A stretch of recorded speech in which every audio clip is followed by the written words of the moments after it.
Мордекай изглежда като спокоен, добродушен тип, но за този фасаден образ се крие ревнив, слабохарактерен и объркан човек, който през целия си живот не успява да намери посока. Още от ранните си години той изпада в унизителни ситуации, провалена сцена, инциденти пред публика, майка му го излага с видеоклипове. Всичко това изгражда в него комплекс за малоценност, който по-късно се превръща в завист и агресия. Тази завист най-често е насочена към единственият му истински приятел – Ригби. Въпреки че Ригби е мързелив и хаотичен, понякога се оказа по-смел и по-решителен от Мордекай. Вместо да приеме истината, Мордекай често реагира с удари, физически тормоз и открито насилие, за да потисне Ригби и да не допусне сурови думи, които толкова го нараняват. На няколко пъти дори изглежда готов буквално да елиминира най-добрият си приятел, само и само да не чуе, че е по-слаб и по-неуспешен.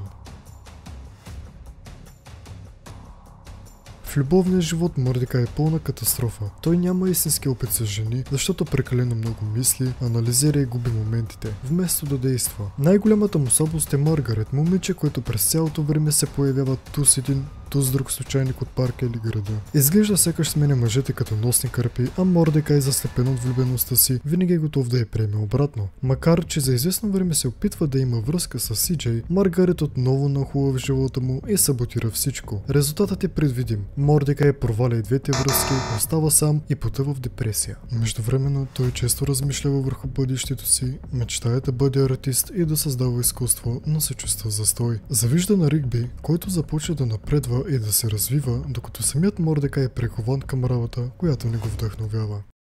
Обаче ако погледнем последните години на Мордекай, ще видим, че след като заедно с екипа от парка преживяха най-голямата си битка срещу антидядко, Мордекай вече нямаше къде да се крие. Това беше финалът на хаотичната му младост. Войната в космоса свърши, дядко пожертва себе си, а Мордекай и останалите се върнаха на Земята. И точно тогава той реши окончателно да напусне парка. Беше време да зареже мързеливите дни, игрите и безсмислените закачки. Той започна да гони мечтата си, да стане художник, отвори собствено ателие и използва всички травми, грешки и загуби от миналото си като гориво за творчеството си. Иронично или не, именно тези провали го направиха интересен като артист. На едно художествено събитие среща Стеф, художничка като него. За разлика от връзките му с Маргарет и Сиджей, този път Мордекай намери някой, който наистина го разбира и споделя страстта му към изкуството. Така най-сетне Мордекай намери някакво спокойствие и смисъл в целият си живот. Десетилетия по-късно обаче на 25 годишната от парка съдбата отново събра старите приятели. Мордекай и Ригби седнаха рамо до рамо и започнаха да спомнят удорите, униженията, загубите и редките победи. Носталгията ги удари силно, напомняйки им, че макар живота да ги беше разделил, приятелството им е било единственото нещо, което е оцелял през всичките години. Така завършва историята на Мордекай. От ревнив и объркан младеж, през болезни връзки и провали до артист със семейство, който все пак запазва най-важното – спомена за младостта и приятелството, което въпреки всичко